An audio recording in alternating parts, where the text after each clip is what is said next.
કડી અલ્દેસણ ખરાબાની જગ્યાએ ગૌહત્યા કરેલ ઈસમોની પોલીસે કરી ટાંટિયાતોડ સર્વિસ। પોલીસે ગણતરીના કલાકોમાં 4 ઈસમોને ઝડપી પાડી ઘટના સ્થળે કર્યું રિકન્સ્ટ્રક્શન। ઝડપાયેલા આરોપી પઠાણ અકબર ખાન, નાસિર ખાન પઠાણ, ઇમરાન પઠાણ, રિઝવાન સૈયદ તમામ રહે અમદાવાદ। ગૌહત્યા કરેલ ઈસમોની પોલીસે ચાલવાની ચાલ ઢાલ બદલી નાખી। અલ્દેસણ ગામે ગૌહત્યાને મામલે પોલીસે થઈ હતી દોડતી।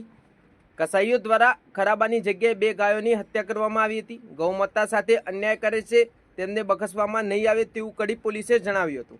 વધુ સમાચાર અને અપડેટ્સ માટે જોતા રહો online TV news. Reporter Farooq Memon, Kheralu.